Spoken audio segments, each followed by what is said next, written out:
why you keep getting hurt. You ever wondered why some people keep hurting you, even when you've done nothing wrong? Why you keep giving your heart, only to feel it crack in return? Why some relationships feel so one-sided no matter how much love and effort you pour in? We like to believe that if we treat others well, they'll treat us the same. That love is reciprocal. That kindness guarantees kindness.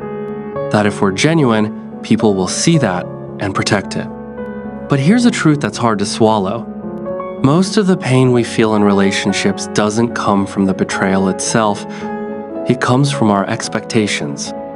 We get attached to the stories we build in our minds. They would never hurt me. They'll always be there. They care as much as I do. But life has a way of rewriting those stories. The emotional cost of overestimating relationships. We often enter relationships with idealism. We think, if I'm loyal, they'll be loyal too. If I give them my full heart, they'll hold it carefully. If I'm always there for them, they'll never leave. But that's not always how people or life works. Psychologists call this the illusion of reciprocity, the belief that others will value us the way we value them. And when they don't, when they forget your birthday, when they stop showing up, when they choose silence over explanation, it feels like betrayal. But often, it's not betrayal. It's misalignment. Two people standing on different emotional frequencies, one ready to give, the other barely able to receive. And in that mismatch, we get hurt. But here's the deeper truth. The pain is not always a sign that you did something wrong. It's a sign that your heart showed up fully, and theirs didn't. The reality of human nature. Let's talk about something we rarely say out loud. People are messy, flawed, unfinished. They are driven by their wounds. They love from the level of healing they've reached. They respond to you not based on who you are, but based on what they've been through. This doesn't make them bad. It makes them human. Sometimes they ghost you, not because you're unworthy, but because they don't know how to stay. They've never been taught how to sit with discomfort, to hold real connection. Sometimes they disappoint you, not out of malice, but because they never learned how to show up for anyone, including themselves. Sometimes they leave, not because you weren't enough, but because they were never looking to grow, never looking to stay. And when you realize this, something shifts. You stop making other people's emotional capacity a measure of your worth. You stop taking every withdrawal personally. You begin to see, not every silence is rejection. Not every distance is abandonment. Not every goodbye is your fault.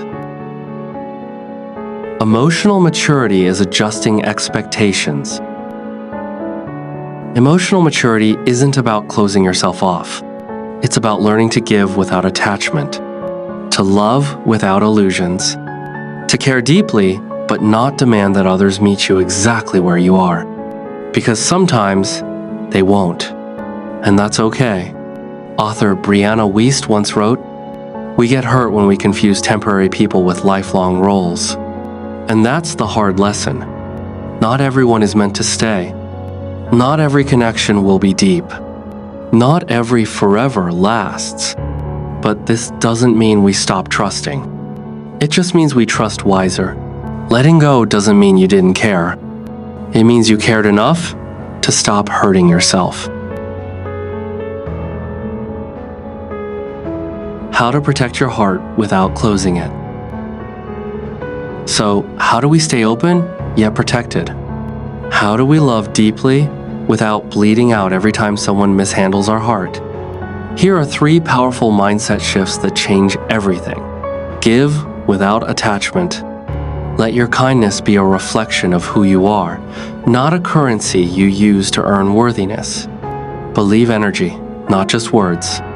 People will tell you anything, but how they show up, their consistency, their presence, their care, that's the truth. Recognize when it's time to stop pouring. You are not a repair shop for broken people. You can be loving and still walk away. You can forgive and still choose distance. Repeat this as many times as it takes. You are allowed to leave people who don't know how to love you, even if they once did, even if they're family, even if it hurts. You keep getting hurt, not because you're too emotional, not because you love too much, but because you believed others would love you the same way. And now you know better. You know that protecting your peace is not selfish, it's sacred. That boundaries are not barriers, they are bridges to real love. That you don't need to be harder, just wiser. So let your heart stay kind. Let your spirit stay open. But let your energy be discerning, because someone out there will meet you with the same softness, the same presence, the same love. And until then, let your love return to you.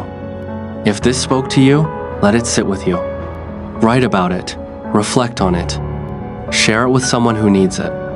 Your peace doesn't need permission. Your worth doesn't need proof. Your love, it was never wasted. Let your heart grow wiser. Let your boundaries bloom, and watch how light your life becomes.